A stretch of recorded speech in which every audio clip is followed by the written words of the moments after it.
Hello, ladies and gentlemen. Kavasseur here, coming at you from Khartoum, Sudan. Probably not the place that you would expect a Kava video to be happening, but here I am.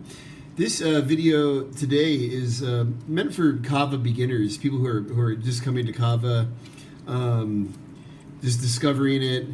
Just some tips from somebody who's been in the Kava world for 20 years. 10 of those years running the Kavasseur blogspot and Kavasseur.com website. Founder of the original Kava discussion board, the Kava Lounge, which was on Yuku, and a longtime participant in the Kava forums before I was dishonorably dismissed about a year ago, almost to this day. Not that I'm counting.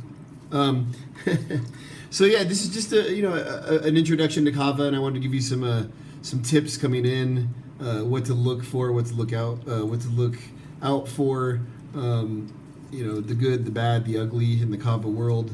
For being a relaxing South Pacific elixir route, there's surprisingly a lot of controversy and background noise that one should be aware of coming into the Kava community, so as to be able to kind of just dismiss some of the initial things that you might hear that are alarming, and to not be afraid of the gentle South Pacific elixir, and to embrace it in all of its glory. My first piece of advice to newcomers to Kava would be, know where to get your information.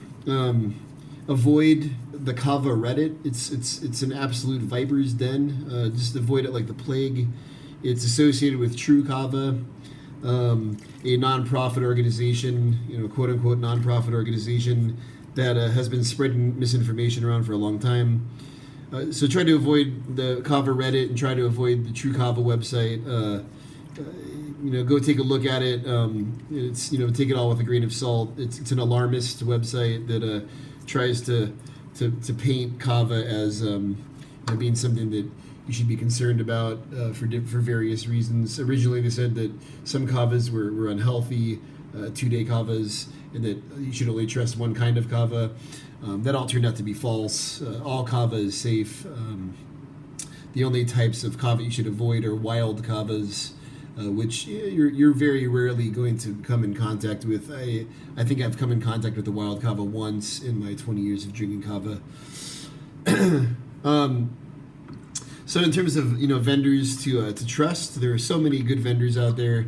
I don't want to go down a list because I don't want to forget any of them. I would feel terrible if I did that.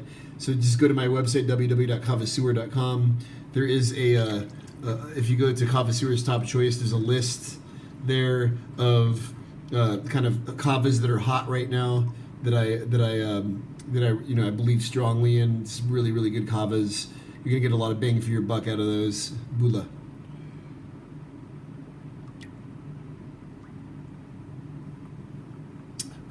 Anything by Kava Vinaka, anything by Bula Kava House, Kavafied, Kava Time, Root of Happiness, Knock 'em All at Home. Squanch. I don't want to forget. I said I wasn't going to make a list, but I started making one. Now I'm deep in it. Anyway, so anything from those vendors is going to be a really good value.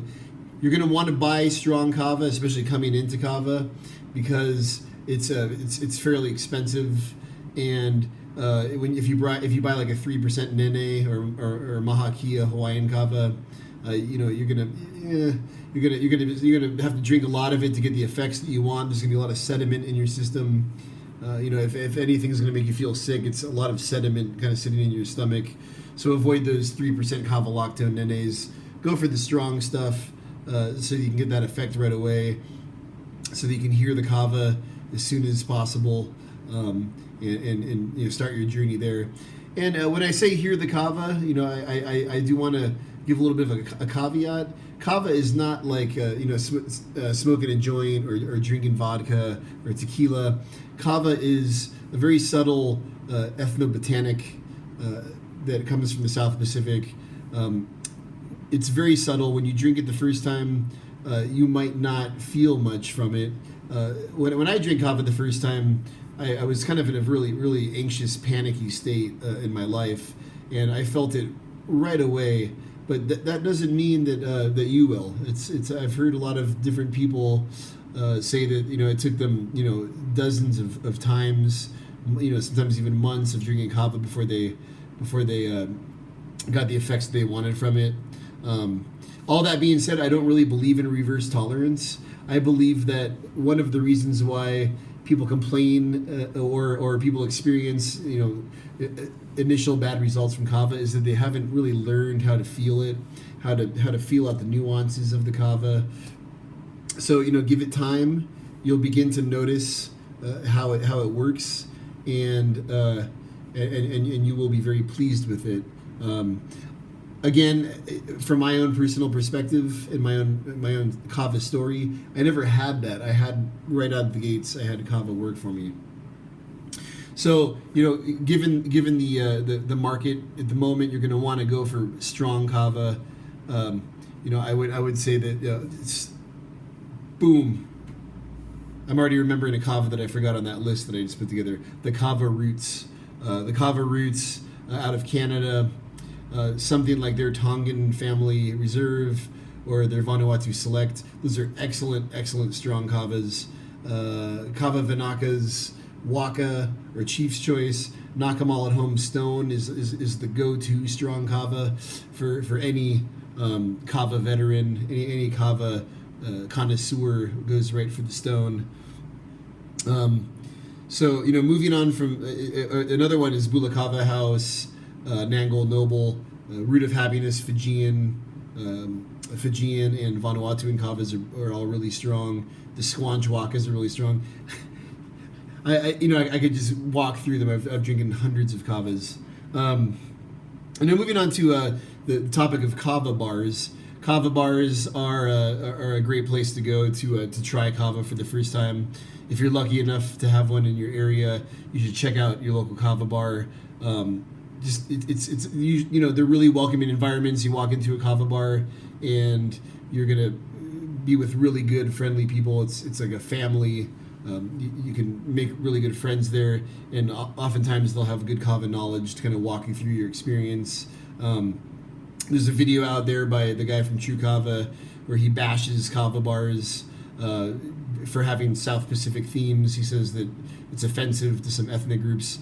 But having been to a lot of these kava bars that have palm trees and island themes, I can tell you that most of those kava bars are frequented by Pacific Islanders who are not offended by the palm trees and the tiki statues and things like that. So if you happen to unfortunately come by that video, just kind of giggle at that line. The kava bars like the Root of Happiness is kava bar in Sacramento. It's Knock 'em all at home's kava bar, the Knock in Boca Raton, Florida. All those those kava bars down in Boca Raton. Kicking It with Kava in Missouri, another fine kava that you can buy online. Really strong stuff. All those kava bars have really cool themes, and none of them would be considered offensive. So don't whip yourself if you happen to see a tiki statue in your local kava bar. I could leave it at that for a part one introduction to kava for newcomers, and maybe talk about kava preparation next time, how to make kava from kava roots, from dried roots. I wanted to pack as much information as I can into this because I'm in Sudan. I have a very weak connection, so the uploading times are pretty cumbersome. This will probably take like 2 hours to upload. But Sudan's good. There's no alcohol here. So it's been 3 weeks since I've even had a sip of alcohol. So kava's been taking me through, and I feel great. It's whenever I'm away from alcohol for, even though I don't drink that much, even when I'm away from beer for a couple of weeks, I already start to feel this kind of amazing, natural, buoyancy, if you will. So, all right, catch you next time. Enjoy your kava journey. And if for those of you who are, kind of everyday watchers of the Kavasseur site, thank you for watching. You know, I like to pack nuggets, little nuggets of little gems into my videos. All right, folks, Bula to the hula. One more shell. Catch you next time.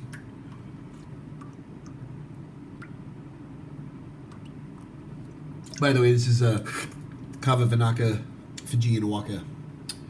So, bam. It's a good one to try. Bula.